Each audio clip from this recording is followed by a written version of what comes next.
Hi, everyone, and welcome to Indie Strong. I am your host, Jennifer McMurrian. And I know, if you watched me before, you probably saw that I said that I wasn't going to do this anymore, and I changed my mind. I am back. Actually, I'm back because I did this live on Facebook last night, and then when I went to go download it, it was just like it gave me just a white screen. It would not let me download the Facebook live I did last night. So I was just like, you know what? I threw the kids outside, so you'll probably hear them screaming through the window here in a minute, asking me for chalk or jump rope or something. And the husband is working in the other room in a meeting. He'll probably walk through to get some coffee here in a second. And so I thought, you know what, whatever. Let's just go ahead and give it a try. Let's get her done. And so, because I really want to share this information with you. And the first thing that I want to share with you is the fact that, why? Why did I decide to come back now? And why did I quit? Because I think it relates to a lot of people. So why come back now? Well, we're in the quarantine. So everybody's trying to stay home. Everybody's looking for ways to be busy. And I couldn't help but think maybe some of you are going to try to write that novel, write that story, even that short story, or, just dabble a little bit. We all have a little bit more time on our hands because we don't have outside obligations that really do fill our lives nowadays. So I thought, you know what? This could be the time that people need something positive to watch and maybe something that gets their hinds in the chairs and them writing again. And I hope to be that thing. I really do. And I have to say that the decision to stop Indie Strong did not come lightly to me. It really did keep me up. And part of the reason that I decided to quit was because when I did my little opinion piece on the RWA situation, which seems so minuscule now compared to what we are going through, I messed up a name. I think I said, well, see, I'm going to mess it up. I think I said Christina Milan when it was Courtney Milan, and she's a big deal, and I felt really horrible about it because, I didn't want to add fuel to the fire, which I didn't. I'm really tiny in the world right now, so I'm hoping to expand that. But I beat myself up about it. I really beat myself up about it, and so I just told myself I wasn't good enough. That imposter syndrome just fell on me like a ton of bricks. I mean, it really did. And imposter syndrome is a real thing. Even the experts in the field sometimes think, I don't know if I'm an expert in this field. We all have self-doubt. And that's basically what imposter syndrome is. And I was really feeling that very heavily and feeling like I was doing y'all a disservice and that I didn't have anything to tell you guys because I'm not an expert. Well, never claim to be an expert. Never. What I am doing is I am telling you what has worked well for me. These are the things that in my experience have worked. And so that's what I'm doing. A little flyaway hair there. So that is what I'm doing. So I never claim to be an expert. I have information to share and I want to pay it forward. And so I really had to take a step back and say, okay, why am I doing this?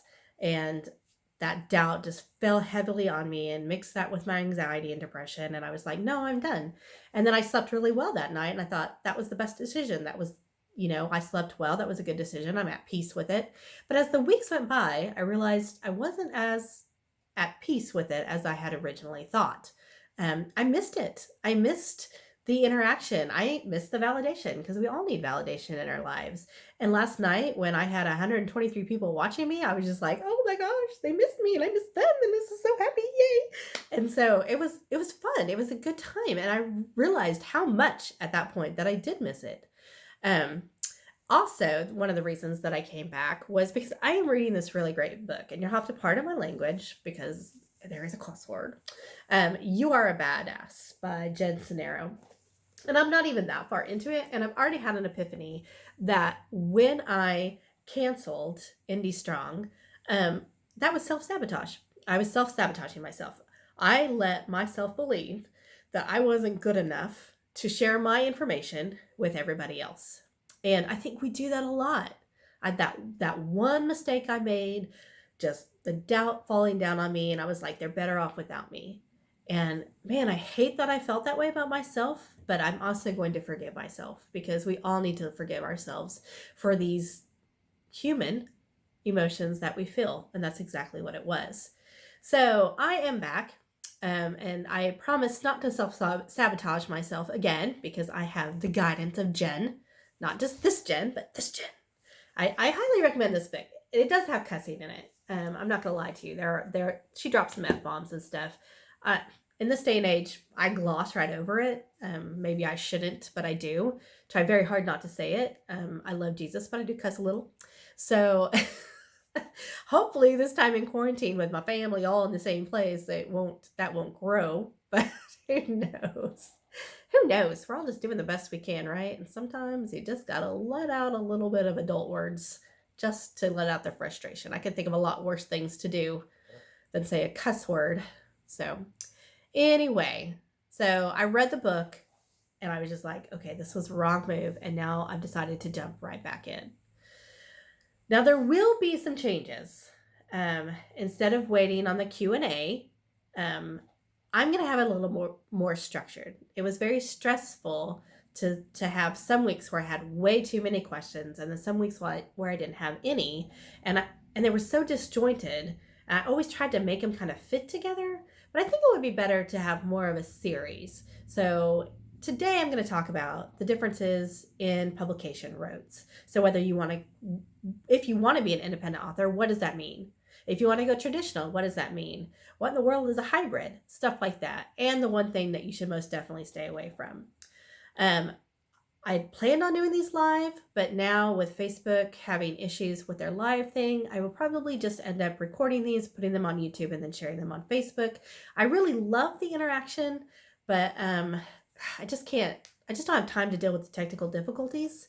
And I got my camera to finally work, and then it wouldn't download. And so I spent all morning working on trying to fix something that I had already done, and now I'm doing it again, which time is valuable even in a quarantine. So so they're going to be a little bit more structured. They're going to kind of help guide you through the path of independent publishing and writing a book, and then what to do when that book is finished. And so that is my goal. If you have questions, you can always hit me up on Facebook.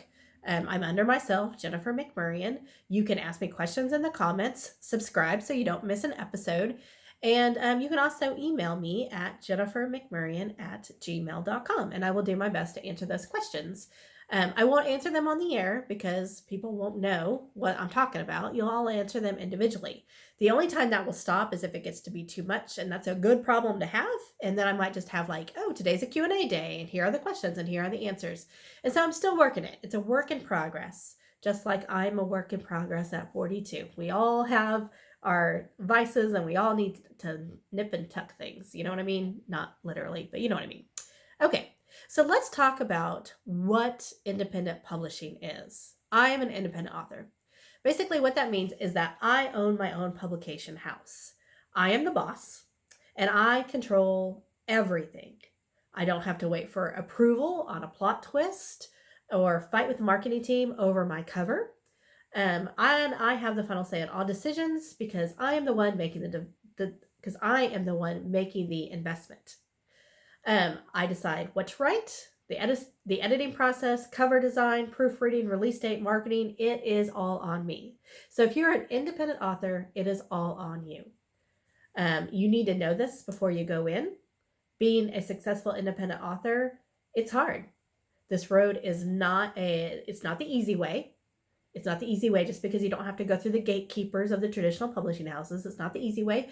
And it is definitely not a get-rich-quick way. But it can be very, very successful if done right. And it takes a lot of hours, and it takes a lot of work, and it really is a full-time job. And that is something that you need to know going in. That being said, if done right, it can be very rewarding and successful. Once a book of yours is out and selling, there are no words to describe how wonderful that is. It's like getting a job promotion and a Christmas gift all in the same day, and it's wrapped up in this pretty packaging that is your cover. So it really is quite awesome. It is quite awesome. And I love my job. I love every aspect of it. Of course, writing is my favorite part. The rough draft is my favorite part. I love building worlds. I love telling stories. But I even enjoy getting feedback from my critique group and my copy editors and my beta readers. Couldn't do it without my beta readers. I enjoy the cover process design, working with my sister, Brandy Walker, who is an excellent cover artist, on what to do and how to make it better. And to be honest, half the time she shows me a cover, I'm just like, that's it. Good job. And so anyway, I love all aspects of it. And there is nothing that compares with those books coming in. I hear one of my kids, and so they're probably going to interrupt me, but that's okay because this is real life. This is real life in quarantine. So hopefully they know that I'm recording. So, and I'm going to tell you right now, if it's my daughter, she's got total quarantine hair, and we don't care. We just don't care. So anyway, that is independent publishing. It is all on you. You're investing the money.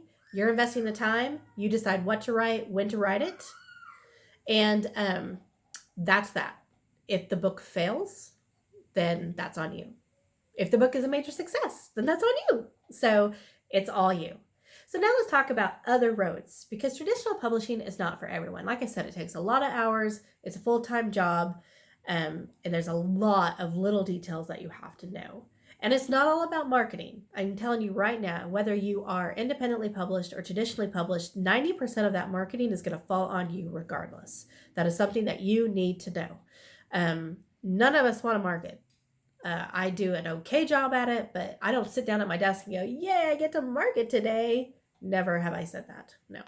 So, but it has to be done. It's part of the business. And as an independent, even as a traditional, you have to figure out that part of the business. So, and we will go over marketing in another segment. So I really want to keep things focused. So the other publication avenues that might work for you, there's traditional publishing. And that's that. I mean, pretty much everybody knows that is the way that this publication has worked for decades and decades and decades until within the last decade or two. And so IndieStrong, independent publishing is kind of still, it's not really that new anymore. Most people understand it, but there are still some stigmas to it. A lot of it has to do with vanity presses. If you're an independent author, that doesn't mean that you have gone through a vanity press.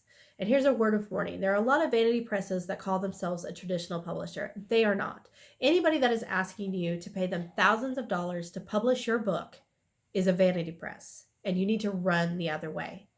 I have talked to a number of authors who have gone through vanity presses, and I've only found one that was ever totally satisfied with what she had gotten from her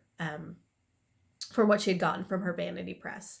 Everybody else was just so disheartened by the process. And so if somebody's asking you to pay thousands of dollars, run the other way. Doing it independently is more work, but it is a lot cheaper. And the other thing about vanity presses is they're going to charge you thousands of dollars to publish your book, to copy edit your book, to get a book cover, all these things. And then they're going to charge you an author copy. So I get, and I have to brag on Joy Quell Crossings, came out last week. Yay! Or was it the week before? It's all blended together. I'm pretty sure it was last week. But so I get author copies being independent. This one I think is about $4.50. That's what it costs me to get a copy so that I can sell it to you. Now, these vanity presses, they don't care about that. They care about the money they could make from authors. They don't care about consumers. They don't care if your book is a success. They only care about what they can get you to buy.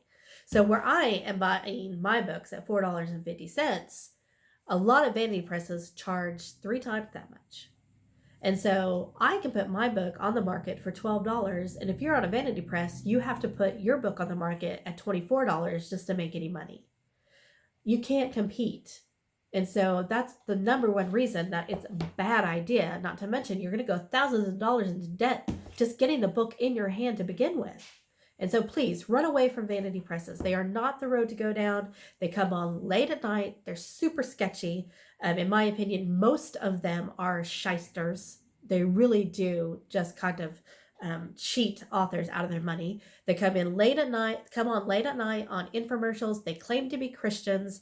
Anybody who is taking that kind of money from people does not have a Christian heart. I'm just going to say that out loud because they are swindling people. So that is not the Christian way. So run away. There are cheaper ways to do it.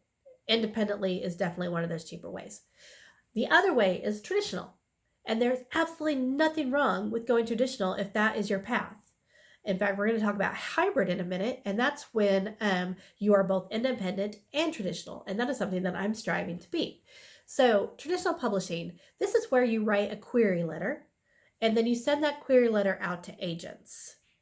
Then an agent likes your query. They ask to read your manuscript. They pick up your manuscript, and then they find a publisher for you. They work their connections. They find a publisher for you. And then you guys iron out the details. An agent should never ask you for money either. If an agent is asking you for a percentage, or if they're, no, rewind. Agents ask for a percentage of the deal that they get for you. But they should never ask for money up front, not for editing, not for book covers, not for any of that. So if an agent is saying, okay, I need $1,000 to do a final proof edit. No, that's not how it works. Agents don't take money. Agents take a percentage of the deal they get you. Okay? So, honey, I'm working right now. So, if an agent asks for money, run. See, I knew they were going to interrupt me. All right. So the agent finds the publisher. Got to get back to my thoughts now. Kids, what can I say? So there's also publication houses, traditional publication houses that don't require you to go through an agent. And then you would send your query letter directly to the publication house, and then you would make a contract with them. Read these contracts carefully. Make sure that they only own your book for a certain amount of time and not forever, because once you sign that contract, they do own your book. So you need to be careful. You need to look at the percentage that you're getting compared to the percentage that they're getting. You also need to, and don't forget that they're investing their money in you. So their percentage is going to be higher because they're the one that's paying for the copy editors, paying for the marketing team, paying for the book covers. And again, there's not going to be a lot of marketing, but they're going to pay for that initial marketing campaign depending on your press. So they are investing money. So their percentage is going to be higher. That there's nothing shady about that. But you do need to look at their percentage, and you need to see, what am I getting? If they're taking like 95% and I'm getting 5% and I'm just throwing numbers out there, then what are they doing for that 95%? So you really need to look at that and read those contracts carefully, that you're not giving your book away forever. There should be a time limit on it. And at the end of that time limit, there should be no problem getting your book back. So, okay, I just had to pause there and get on to my child again. So I told him, just give me a little bit of time. Anyway. So back to the traditional publishing. Now, a lot of traditional publishing houses, they will give you an advance. If they pick up your book, they will give you an advance. Some of the smaller presses, they can't afford to do that, but you should get a higher percentage in your contract. So what an advance is basically they're saying, I'm going to give you $5,000. Again, I'm just pulling numbers out of my head. There's no record or anything. I'm not going by any kind of statistics. That is a hard word for me to say. So basically, they're saying, we're going to give you $5,000 now because we believe in you. We're going to invest this money. We're going to publish your book. And then once your book earns past that $5,000 in your royalty percentage, then we'll start giving you more money. So that's how royalties and advances work. And then there's some presses that say, okay, we can't afford to give you an advance, but you're going to earn a greater percentage of royalties. So, and you start earning them from the very beginning. So that is basically traditional publishing in a nutshell. They're investing in you. They want your book to be a success, because the more successful your book is, the more money they earn. Okay, so they really invest in you. Vanity presses are not investing in you. They're trying to get as much money from your pocket as they can. They do not care if your book sells a single copy outside of what you pay them. So never pay a publisher, never pay an agent. Those people are shysters, okay? Now there are other companies that will help you to independently publish, and you can use their resources, like copy editors. You might have to go through a business to find a copy editor, or find a contract a independent copy editor. Independent book cover designers, like my sister Brandy. She has her own business where she does book covers, so I contract her to do my book covers. I contract my copy editors. I'm very fortunate that I have a very talented family that helps me with this, but I still pay them. So I do contract some of that work out. Now, I am lucky enough that I'm computer savvy enough to be able to format, but you can also contract that work out. So you can be independent and still contract work out and that not be shady. But if you are just paying somebody to do it and you're paying them thousands of dollars and they don't really care, and then you're paying $14, $15 for an author copy, they're not there to help you. They're there to take your money out of your pocket, and they don't care about anything else. So again, I want to specify, I want to make it very, very clear that regardless of whether you are independent or whether you are traditional, you will be doing 90% of your marketing. So don't think, okay, I'm going to go traditional because I can't do that marketing thing. It terrifies me. Truth terrifies us all.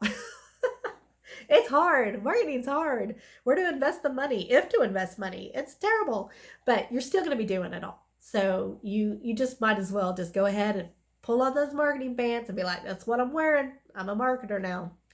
So anyway, again, traditional publishers, they won't ask for a dime. They should be paying you. They want you to be a success. They're investing in you and your story because they believe in you.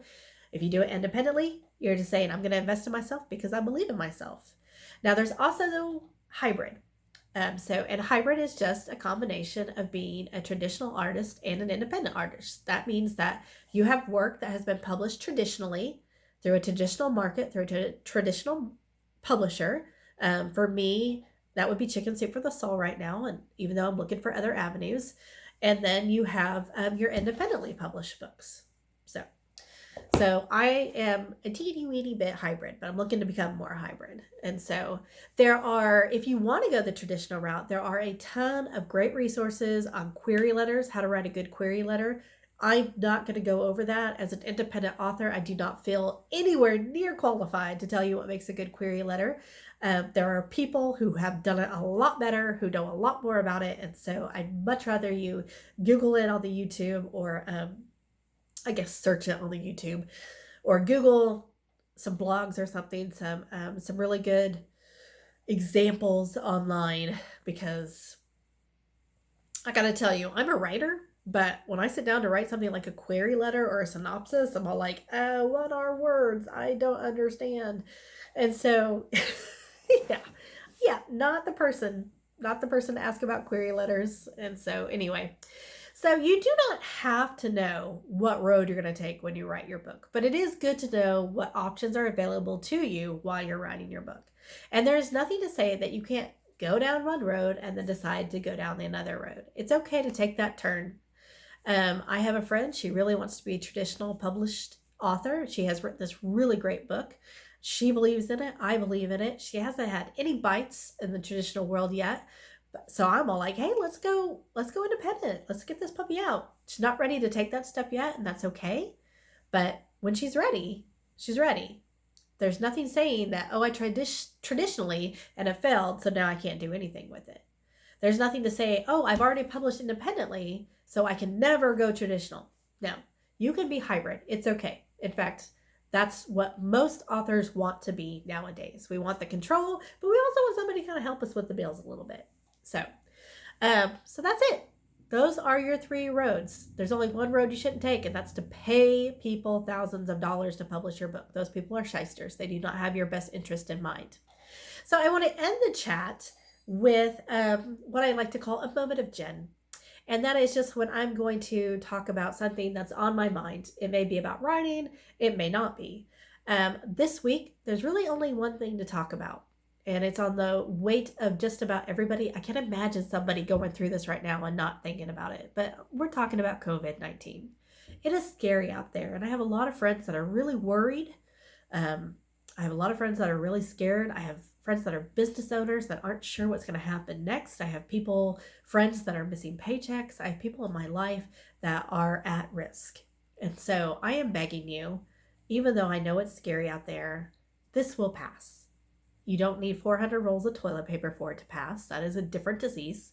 But this will pass. So what I'm asking you guys basically is to act responsibly. Stay home if you can. If you have to go to work, that's fine. I know my husband is working from home. Very glad that he has the opportunity to do that. Can I get a little drinky here? And then, I'm lucky that I get to work from home. I'm lucky that I have the resources to take care of my kids, and not everybody does. So if you have to go to the grocery store, you go to the grocery store. You just try to be conscious about how close you're being to other people. But for the most part, stay in. Just stay in. There are a lot of fun things to do while you're in, like watching me on the YouTubes. So anyway, That's what really weighs heavily on me. I'm not asking you to stay inside for you. It's not about you. This disease, honestly, for most of us, it's not about us. It's not about me. I'm not high risk. I mean, I have asthma, but I don't feel like it's bad enough to be like, oh no, I'm a high risk. I'm not. My asthma is really well controlled with medication, and I only take half of what I need. I mean, I only take half of what is prescribed to be able to breathe. So a little different today because it's been raining and the pollen, the molds or something is out. So it's not COVID, I promise. Anyway, this isn't about you. This disease is not about you. This quarantine, not about you. This quarantine is to help others that can't help themselves right now. It is about my grandma who just got out of the hospital. It is about my sister with extreme asthma. It's about that little boy down the street that has had RSV all winter long, and if he gets something else, it could be deadly. It's about my coworker whose husband is dealing with cancer. These are the people it's about. This is the reason you stay inside. It has nothing to do with ruining your spring break plans. It has nothing to do with your kids driving you mad because they're going to be home for 3 or more. We'll be all right. Weeks. Okay? It has nothing to do with that. It has to do with us working together as a community, as humanity, in order to save those who this will kill. That brings me to my second point. I hear a lot, especially on the Facebook, because that's where I'm at most of the time when I'm procrastinating, that COVID-19 is just like the flu. And why should we be worried about that when nobody's worried about the flu? Okay, there's so many differences, but let's just put it this way. Comparing COVID-19 to the flu is comparing apples and bananas. Are they both fruits? Yes, most definitely they are. But you don't treat them the same. They're not the same thing. An apple is crunchy and sweet, where a banana is soft and sweet. If I'm going to peel this banana, I'm going to do it in a way different way than I'm going to peel this apple. I would have a very hard time peeling this apple like I would peel this banana. This apple is going to last longer than this banana. This banana looks good now, but in 2 days, it'll be ready for banana bread. We all know that, right? It's like bananas is like one day it's great. The next day it's not so much. So they last different. If I throw this apple across the room, it's going to have a totally different effect than if I throw this banana across the room. They are both fruit, but they are not the same. We know so much about the flu and we know so little about COVID-19. So please stop comparing the two, because even though they're both fruits, they're definitely not the same. They're not going to taste the same. They're not going to react the same, and they're not going to be cured the same. So the biggest thing that we can do right now is stay home. We can literally Netflix and chill out. Okay? So don't be worried. Buy your green beans. Don't hoard toilet paper. It's not going to help you in the long run. But just know that it's all going to be okay. So that's it. I'm going to try to go live like once a week. But I may just do the thing on the YouTube since Facebook isn't working with me. I feel like I was a little less rambly today, I guess because I had that whole practice run last night. So anyway, I hope that you're working through this.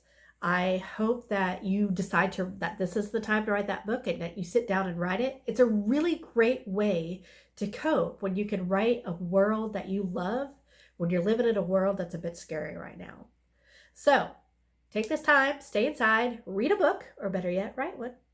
All right, so I'm hoping to be able to post like once a week. I'm going to try to post on Wednesdays, but we will see. And so until next time, happy writing. Bye, guys.